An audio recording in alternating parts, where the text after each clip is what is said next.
اور وہ ان کو بالکل نہیں دیکھنا چاہتا. لیکن دوسری طرف آپ دیکھا جائے گا جہاں آپ کہتے ہیں کہ جی ان کو فنڈنگ کی گئی ہے، تو اس میں کوئی دو رائے نہیں ہے کہ اگر کوئی بندہ اپنا ہی گھر خراب کر رہا ہے تو اس کا مطلب ہے کہ اس کو باہر سے کچھ سمجھانے والے ہیں، کچھ اس کو بتانے والے ہیں.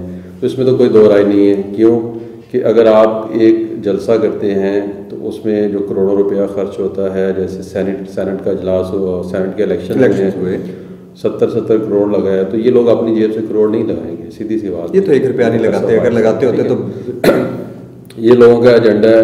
آرمی کچھ کرتی ہے تو ان کی دشمن ہے، بیوروکریسی کچھ کرتی ہے تو ان کی دشمن ہے، عوام کچھ کرتی ہے تو ان کی دشمن ہے. ان کے لیے ہر وہ چیز جائز ہے جو ان کے حق میں بہتر ہے، اور ان کے لیے ہر وہ چیز ناجائز ہے جو ان کے حق میں بہتر نہیں. تو یہ سب بات بلکہ بیوروکریسی کی تو ہم خیر ایک پورا ٹاپک ہے. اگر اس ملک میں بیوروکریسی ٹھیک ہو جائے تو یہ ملک بہت جلدی ٹھیک ہو جائے گا. یہ تو ایک اسٹیٹ بات ہے، اس کے اوپر ایک پورا ہم پروگرام کریں گے بیوروکریسی کے. بیوروکریسی کا میں سیدھی سی بات کرتا ہوں کہ بیوروکریسی تب تک ٹھیک ہو ہی نہیں سکتی جب تک آپ اس کو سیاست سے بالاتر نہیں کرتے. وہ جو سب مطلب یہ ایک علیحدہ ٹاپک ہے، یہ علیحدہ ٹاپک ہے. اس کو بیسکلی اب یہ دیکھیں، کیونکہ ہم بات کریں دوبارہ سیاست کی طرف ہی آتے ہیں. یہ پی ڈی ایم چل رہی ہے، یہی نون لیگ والے تھے، یہی میاں صاحب تھے، یہی لوگ تھے جو اس وقت کے وزیر اعظم یوسف رضا گیلانی کو انہوں نے بیسیکلی انکوالیفائی کروایا تھا. یہی تھے جو راجہ صاحب کے خلاف احتجاج کر رہے تھے. یہ وہی لوگ تھے جو کہ بیسیکلی کہتے تھے کہ ہم لاڑکانہ کی سڑکوں پہ گھسیٹیں گے.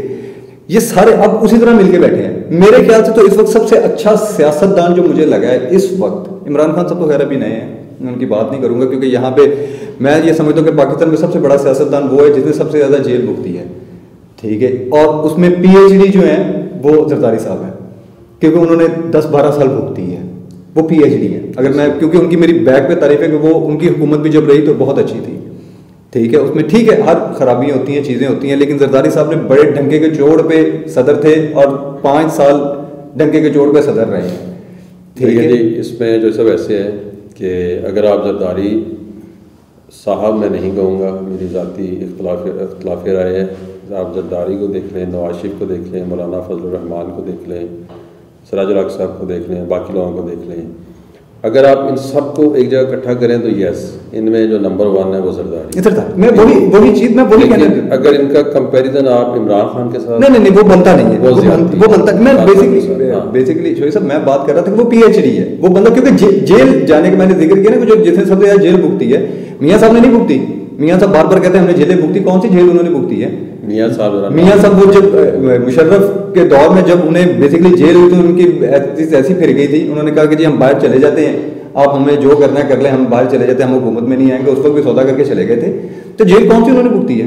اس لحاظ سے عمران خان صاحب تو بالکل ہی وہ کہتے ہیں میٹرک پاس بھی نہیں ہے سیاست کے اندر. لیکن نو ڈاؤٹ انہوں نے جس طرح کا کام، جس طرح کا ویژن لے کے آئے ہیں، جس طرح کی چیزیں چل رہی، پرابلمس تو ہیں، ان کو فیس کرنے پڑ رہے ہیں، کیونکہ 30-40 سال کا اس ملک کا جو اتنا خراب ہوا ہے ایک دم سے تو ٹھیک نہیں ہو سکتا.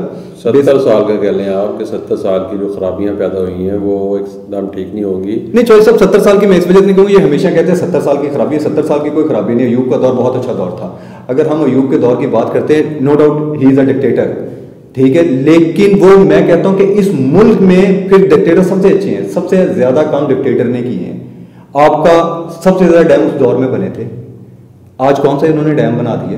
باتیں کرتے ہیں، آج تک کالا باغ ڈیم کا مسئلہ حل نہیں کر سکے. کون سے ڈیم بنائے ہیں؟ سڑکیں بنا دیں، چیزیں کر دیں، یہی چیز ہے ان کی.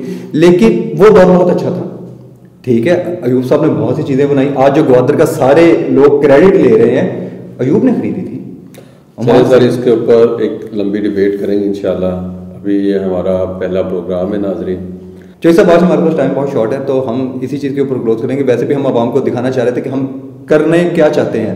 نیکسٹ پروگرام میں ہم بات کریں گے گوادر کے اوپر، کیونکہ گوادر ایک ایسا پروجیکٹ ہے جو کہ اس وقت سب کریڈٹ لے رہے ہیں. ہم ان کے تمام حقائق، تمام چیزیں سامنے لے کے آئیں گے کہ جمہوریت نے گوادر کو کیا دیا اور ڈکٹیٹر نے گوادر کو کیا دیا. بالکل ایسے ہم لوگ اس کو اوپن وے میں ڈسکس کریں گے اور فیصلہ عوام پہ چھوڑ دیتے ہیں. عوام اس چیز کا فیصلہ کرے گی کہ کون کتنا صحیح تھا. ہمارا کام ہے حقائق آپ کے سامنے لے کے آنا، اور آپ کا کام ہے ان کے حقائق کو سمجھتے ہوئے، جانتے ہوئے اپنی رائے قائم کرنا. آپ اپنا فیصلہ خود قائم کریں.